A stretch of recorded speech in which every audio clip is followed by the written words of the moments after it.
Stephen? Oh, ayos ah. Ano mo nawalaan? Yung amoy mo. Amoy ko? Grabe to. Siguro pag di ako nakatingin, naamoy-amoy mo ko. Nakaka-addict mo. Yun. Ikaw yung addict. Ako? Mukha ka na namang malungkot. Ano ba yan? Kaya mag-ice cream tayo. Sira. Eh, akala ko gusto mo naman ako mag-facial wash ng ice cream. Tara. Yan na. Okay.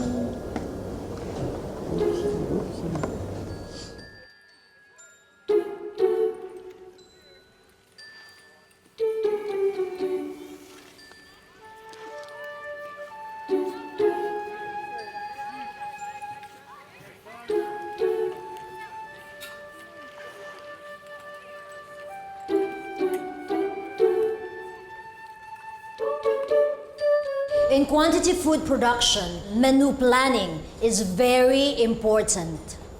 Miss Perez, nakaka-istorbo ba ang klasiko sa pagte-text mo? Sorry po, ma'am. Kaya kayo, class, unahin niyo yung pag-aaral bago yung love life. Kung ayaw niyong matulad kay Miss Perez na parang lobo, lutang. On the other hand, gumanda ka. Naging blooming. I should give you credit for that. Or to Stephen.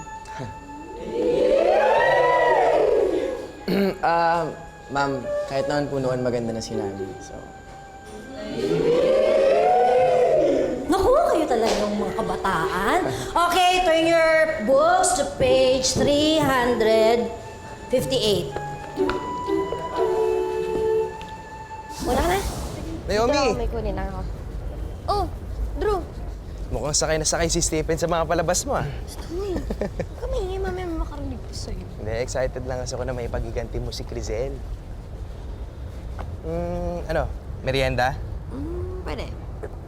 Saan tayo kakain? Oo. Saan mo gusto? actually, magme-merienda na kami. Right? Ah, talaga ba?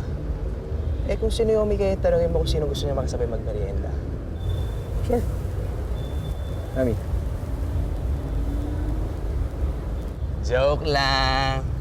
Ayoko ma-pressure ka. Mukhang nakateritoryo na si Stephen sa'yo eh. Kahit old friends. Off limits. Sige na. Ay, hindi. Drew, ganito na lang. Magmerienda na lang tayong tatlo.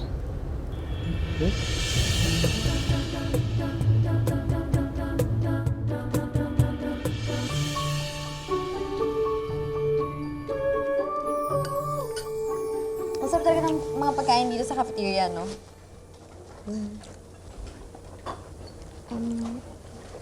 Gusto niyo ng halo-halo? Parang ang init kasi.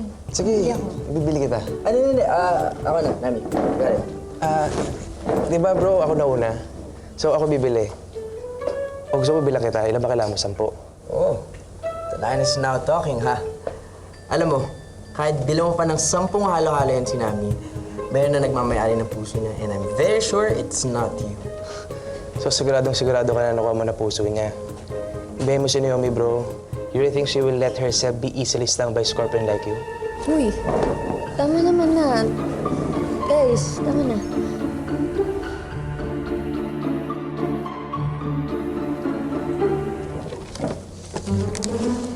Stephen.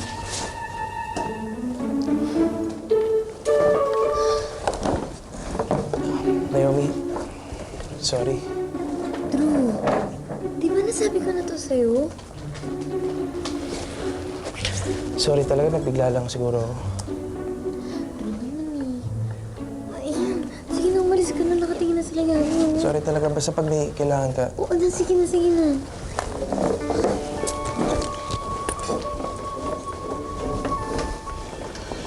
Naomi, ano to sa... Alam ba ni Drew yung tungkol sa mission? Naomi naman. Alam mo namang delikado. Kulang na lang sabihin ni Drew kay Stephen na hindi totoo ang lahat ng to. Kinailangan kong sabihin, okay? Ilang beses ko nasaktan yung kaibigan ko na yun. At dahil dyan nag-walkout si Stephen. Eh, paano kung tuluyan siya mawala ng gana sa'yo. Oh my gosh, Adi, it's gonna be epic, super, super epic fail. Kilala mo si Stephen, he could just dump a girl in just one snap. Eh, what if hindi ka na niya kausapin? Okay. Sorry na, okay? Focus kasi, te.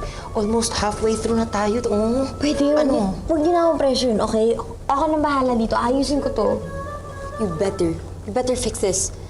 Mamaya, lahat ng pinaghirapan natin masasayang lang eh. So please, ayusin mo to.